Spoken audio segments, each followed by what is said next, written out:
Hello students, welcome to the next session of Engineering Mechanics. This is Professor Vidyasagar Mugi. In this session, we'll be studying about support reaction of beam. To begin with, first we'll understand what is beam. Beam is a horizontal structural member which is provided to take the load coming onto it from the top and transfer it by means of a column support. So beam firstly is a horizontal member. So this horizontal member beam takes the load coming onto it and transfer that load by means of a support. Now support here are the columns. Now what happens here is the load that is coming on this, load or force that is coming on this, we call it as action. We call it as action. So because of this action, what will happen? This will transfer this action into the supports. So these are the supports that are provided at the ends of the beam, and these supports will react opposite to the action. So they will react. So this is action which is coming downwards. So reaction is opposite to this. So these are called as the reactions. So that force that is been exerted from support on the beam is called as a reaction, and the force that is exerted from beam on the support is called as action. So we have to study this concept of action and reaction on the beam and support subjected to different kinds of support. So in support reactions, firstly we have to understand this support reactions is possible in this particular setup, that is beam which creates the action, and these are the supports which creates the reaction. Now further we'll study what are the different types of supports. Now you can see here, this is a beam, these are the supports. Support is one over which the beam is resting. So action created by the beam will exert the reaction from the support. Now based on this, we'll study what are the different types of supports. So the reaction that is been occurring from the support depends upon what is the type of the support that has been provided. Firstly, to begin with, first type of support is called as simple support.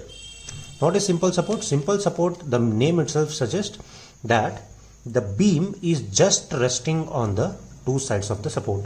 So best example for this is a bench, a stone bench, over which only the stone is placed over two supports like this.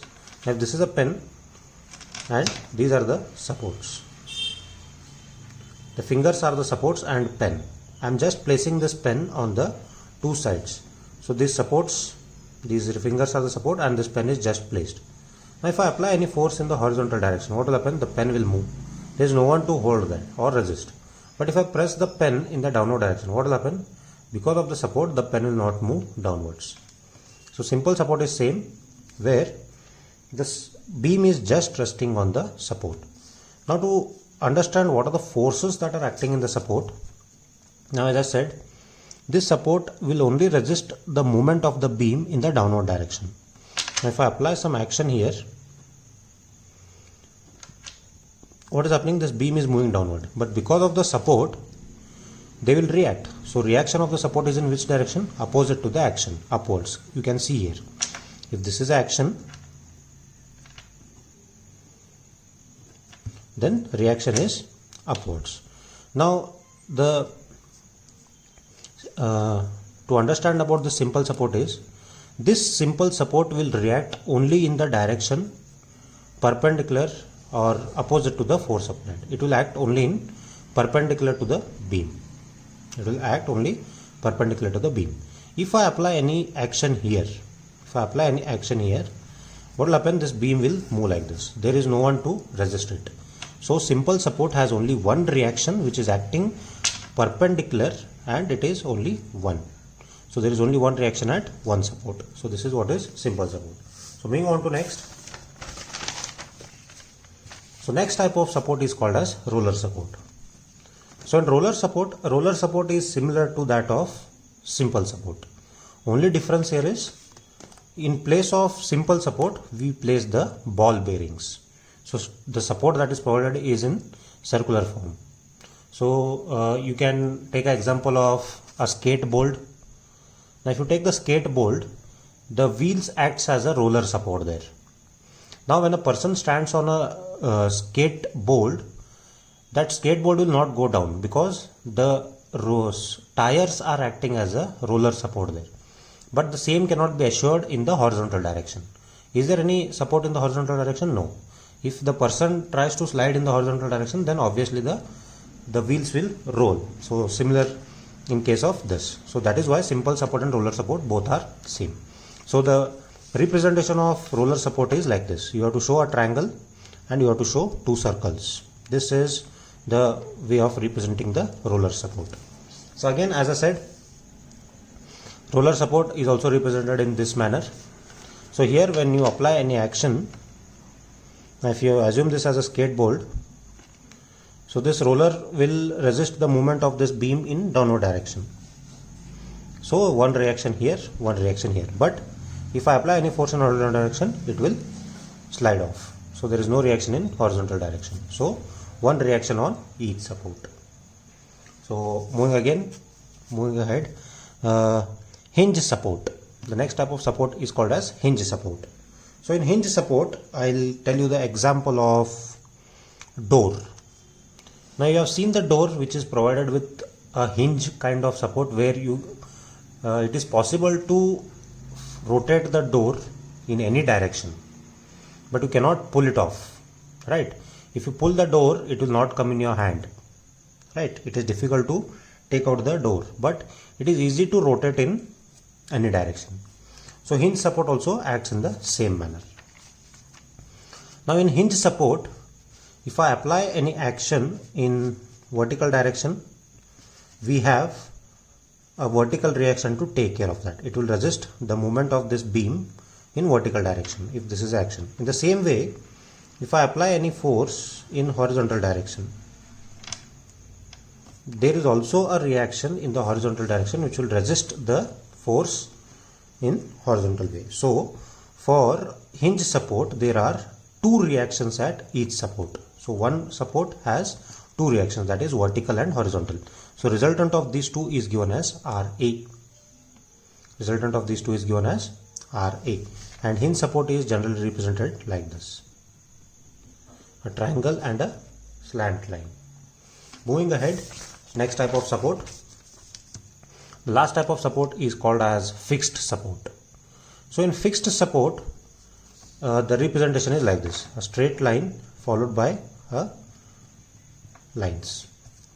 Fixed support means what? If I take this pen and if I hold it like this, means what? I am resisting the movement of this pen at this end in all directions. If I pull this, it will not come because it is fixed. So there is one reaction in horizontal direction. If I pull it up, there is also a reaction in upward direction.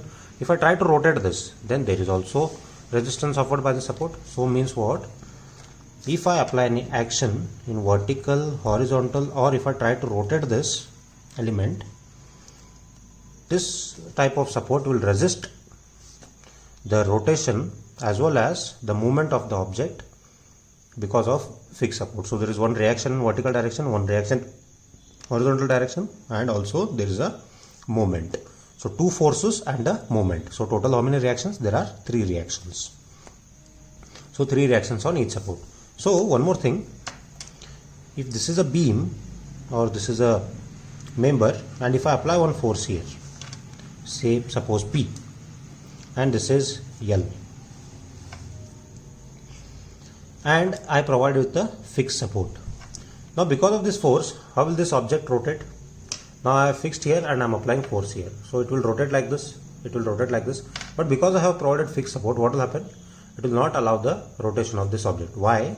Because this will create one reaction here, one reaction here, and it will also create movement. So this moment what is generated because of this force P into L is called as the resisting moment or restrained moment. Now because of this force, what is the moment developed? P into L. So the moment, magnitude of moment is what? Plus P into L, because it is clockwise. So to resist the rotation of this, what should be the moment developed here? It should be opposite to that. So the moment developed here is minus P into L. So there are 3 reactions at each support. Okay, hope you followed this. Moving on to the next type.